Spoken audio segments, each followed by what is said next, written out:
Greetings, friends and fellow cigar box guitar enthusiasts. Del Puckett here with what is going to be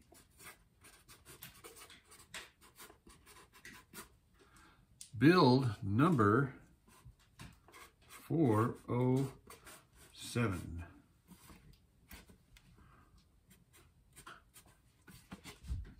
All right, let's get started. All right, right off the bat, we used a 1 7/8 inch round circular. And I love the tone of these things for the sound holes. The next thing I want to point out is that notice how dark it is in there? It's because we spray painted it black. And then this little dude here, where's it at here? I have a template, here it is. It's hard to find this thing because it's clear, and when it gets set down on something you can't see it because it's clear. But this here is I don't know if you can read that here. It says Cigar Box Guitar Neck Notching Template. All right, but we use this thing for so much more than just that.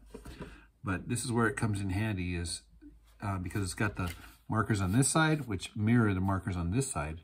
And so you can really easily just center that thing right up on here. This one here is 6 1/8, 6 1/8, and that tells you right where the center is there. And then with this thing here, the depth of it, I usually measure down exactly the depth that it needs to be for the bottom of this thing. And that's how I determine how deep it's going to go. So that's pretty straightforward. And then obviously you want to make sure that the jack is in the right spot.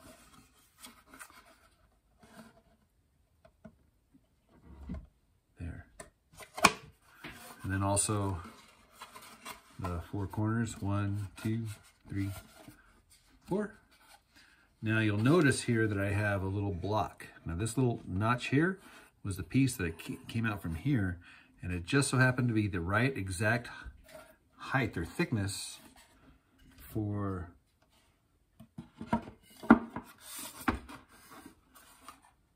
the underside of here, so that when I close this, it's nice and tight. That's what you call a coincidence, a happy accident. Let's see here. I will point out the reason why we have these little wings on here and these extra pieces of reinforcement on the bottom. The reason being is because we are going to have a big old fat humbucker in here, and I need something to screw the humbucker into. Does that make sense? Makes sense to me. And here's another thing to keep in mind too. The depth of this thing here, the depth of the cut in this is determined by the action here. So what I do here is I line up the plane of the fretboard, and it tells me kind of where my strings are going to go. Obviously my strings are going to go a little bit higher. So I have a little bit of wiggle room here. I maybe didn't need to go so deep, but at least we'll have some adjustment on here. And of course the notch for the piezo. This one here is going to have 2 pickups, a piezo and a humbucker in the bridge position. And then I'm going to have master volumes that are going to control each pickup individually. In case you're wondering where I get these things here, I get them from the CBG. I also get my got this template for the fretting. Now with this thing here, you've seen in other videos here, I just double side sticky tape the template to the fretboard. And in this case here, it's a piece of poplar. And then I use that little jig right there to zing my fret slots. Now you'll notice on here, I have some missing fret slots. You say, dude, you missed a whole bunch of fret slots. Well, what we opted for here was to go with these ones here where the arrow is at. Now this would represent obviously the nut And see, I'm skipping over the first fret. I'm going right directly to the second fret. Some people call this like a dulcimer type of scale, but look at this here. This is the blues scale. I got the, I don't necessarily need this one here except for the, what they call the 5 chord. And so, and then if you wanted to do the, that's why I put this fret here. But other than that, it's just basically a blues scale with the 3rd fret, 5th fret, 6th fret, 7th fret, 10th fret, up to the octave. And then again, this is like the blues scale with an extra note, here. So that's why it looks like that. So now let's go ahead and put some frets in. Let me introduce you to the helpers. Mojo, Monet. The little kitty. She's got a motor on her. She's always purring. Come here, you. Hey. The dogs are like, I want to eat that cat. I want to eat the cat. Huh. Mojo wants to eat the cat? Leave that cat alone, Mojo. He's going to get a face full of claw here in a minute.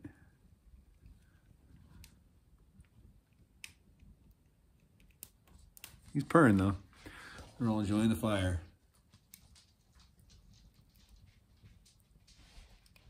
There's a few other things we can use this centering tool for. One of them is to line up your sound holes. So I just make sure it's the same on either side. In this case here, 7 3/4, 7 3/4, and then just line it up. Of course, you're going to measure down also. I'm also going to use this thing to center up for the humbucker, because you want it to be center. So we found the center, we traced it off, and then we're going to double check everything. So I verified that it's 2 1/4 on this side and 2 1/4 on this side. So I know that my hole is in the direct center. And then I also want to confirm with the piece of extra wood here that we're centering here. In this case here, we're dead center. So I have confidence. This time we decided to go with just a drill and to drill out, sawdust, just to drill out on the inside of the line. And then we're going to use a little handsaw and just cut that out. Sometimes what I'll do here is I'll just actually just get a razor and just cut this thing off and separate the box from the top, and then use the reciprocating saw. But this time here I wanted to mix it up and do things a little bit different. Found a whole bunch of these, what I call them, saber saw blades. And I got a plethora of these things. Look at how aggressive those teeth are. Some of these are a little bit more finer, but I think I'm going to use this aggressive one and just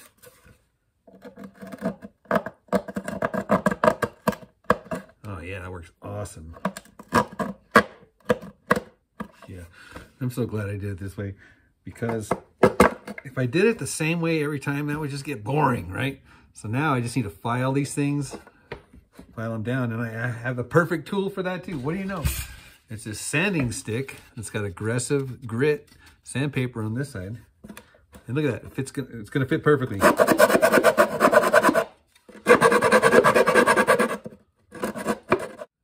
Hear this motor? She's loud. I need to hook her up to a piezo. So I did learn something just now, actually, to be honest with you. This stick here is awesome. This is what I learned. So I could have made these cuts like I said, super tight with that reciprocating saw. I've been all perfectly squared and, you know, just like, but these are handcrafted, right? So we want proof that it's handcrafted. And so I don't know if you can see it here. First off, here, that little guy. That's proof right there. See all these drill holes? You can actually see some of the drill holes still here. And so you can see it real good right there. A couple of the drill holes still there. Now I did sand, and I could keep sanding if I wanted to, and get rid of those drill holes. But here's the deal. We are being handcrafted, right? So I want to leave some of the proof in the pudding there that this thing here. So I'm not going to sand those sound holes or the drill holes away necessarily, okay? You know, ultimately the main thing is, right, it's got to fit this, the pickup's got to fit in there, right? So yeah, I might need to take just a little bit more off just to get that pickup to like pop through. But I'm going to try to save those holes.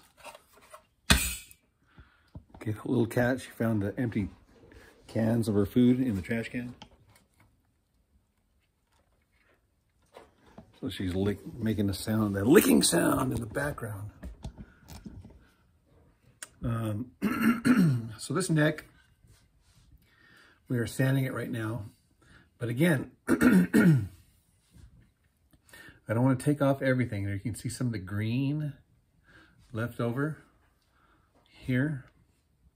Now, again, I could sand it all down and get it all perfect, but because we are being handcrafted, we are going to leave some of the original paint on here. Look at the nice tight vertical grains there. Isn't that awesome? The other thing too is that look at how curvy it is right here. I've seen a lot of other builders, they actually do nice curve there, and I always like that. So I figured I'm going to try that in this one. One of the risks that you run when you start going to finer and finer and finer grit sandpaper, one of the risks that you run is that you're going to really like the way it feels. It's going to feel like glass, like just polished stone glass. And then you're going to say, man, I'm not going to want to do anything now. I'm not going to want to stain it or shellac it or put a lacquer on it or an oil or anything like that. You're just going to love the way it feels that way. And I'm not sure if that's necessarily a good thing, because then you're going to stain it with your dirty hands, which again, it could be a good thing or a bad thing. That's what I'm saying. So if you do just end up just sanding it, and going to finer and finer grit sandpaper, it is going to become just like glass, like literally glass, and you might like it. And in this case here, I'm liking it. It's like, oh my gosh, this thing is just turning into just, you can almost see your reflection in it. It's so shiny just from sanding it.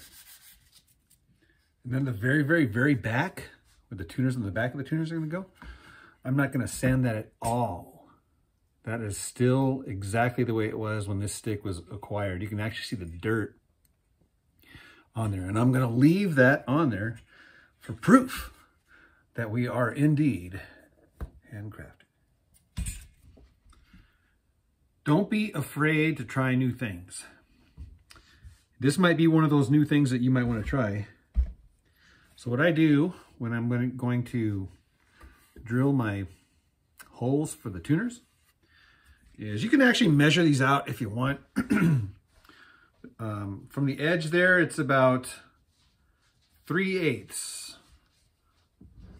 The hole is about 3/8 from the tip there. Not exactly, but that's the ballpark. And then this one here is about 5/8.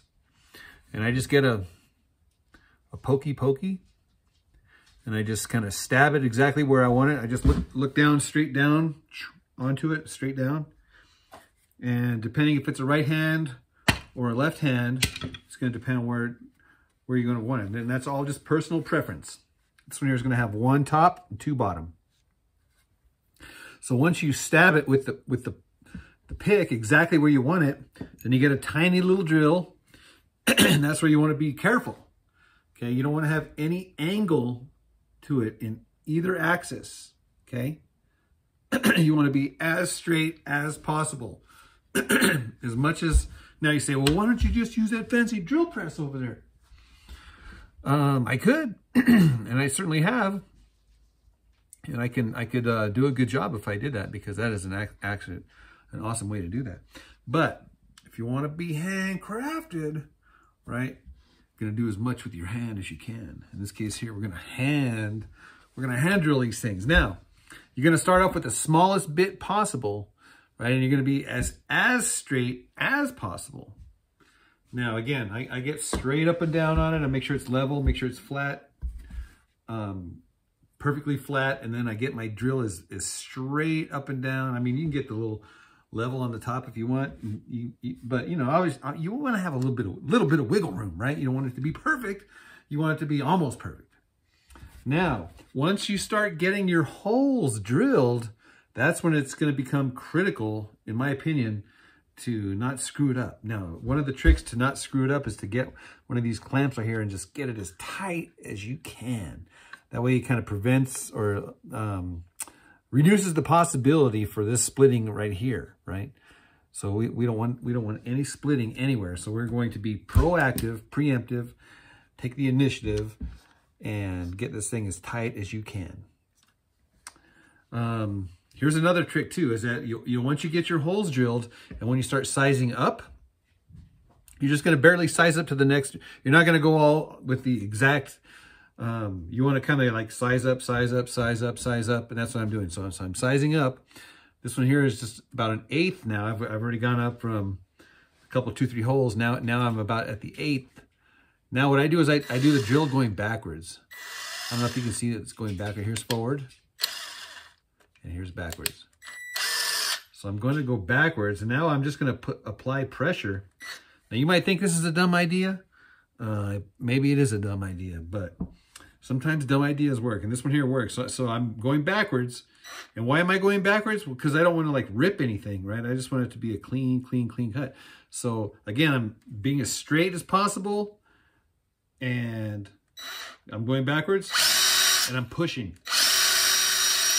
And that sucker just makes a nice clean hole, just like that.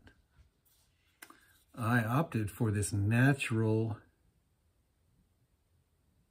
It says it enhances the beauty of natural wood. Okay, well, I can say amen to that. I mean, the grain just pops. Look at that little tiny little knot that just popped out there. The grain on the headstock is just like, whoa. Yep. Somebody sitting on a stump. Somebody sitting in a chair.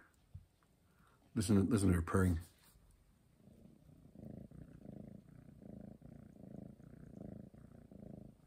Everybody's enjoying a nice warm fire. Guys, it's important to be balanced. You want to spend some time playing. Don't spend all your time building. Spend some time playing. You guys remember this ore thing we built a long time ago? Look at the prices on that thing. Let's get the wine list in the back here. So I have this cute little hinge for the string catch, a bolt or whatever you want to call that, just the threads. Then I have the piezo right underneath that block, wired directly to the jack. Mojo, you want to sing a song?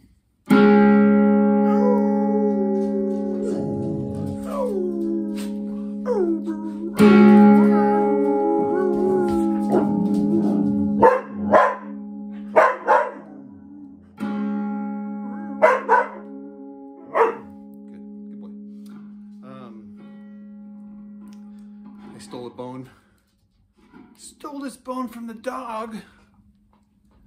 Cleaned it up. The side on this side here is nice and rough. But I just have a screw there for the launch. Another screw for the hold down. And I also have the tuner grommets, and then just what do you call this, string. It actually is pretty good. It's about maybe about 3/8 of an inch here. Dog, you're in my way, dog. Can I have my chair back? Here, you sit on the stump. Right there.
You want your bone back, Mojo? Hmm? You want your bone back? Yeah, good dog.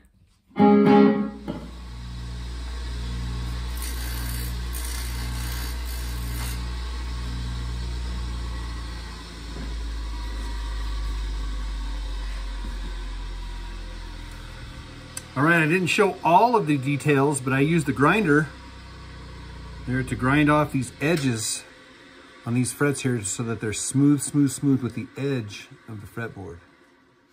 So I realize I'm skipping over a whole bunch of stuff. If you guys have specific questions, you can always just go to the YouTube search bar and type in Puckett cigar box guitar, whatever your question is. Frets, Puckett cigar box guitar strings, Puckett cigar box guitar tuning, Puckett cigar box guitar intonation, Puckett cigar box guitar setup, or how to build a cigar box guitar, or how to wire it up, whatever the case is. I guarantee you I probably have a plethora of videos describing your specific question.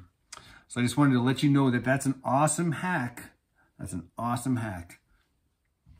So in the next video, we will hook up the piezo, hook up the humbucker. We will attach it to the box. And then we will hook up the master volume controls, hinge, saddle, obviously tuners. And then we will string it up. And then we will set it up. And then we will tune it up. And then we will tear it up. All right, guys, if you enjoy these videos, be sure to share them, like, comment, subscribe. And I look forward to seeing you in the next video. Cheers.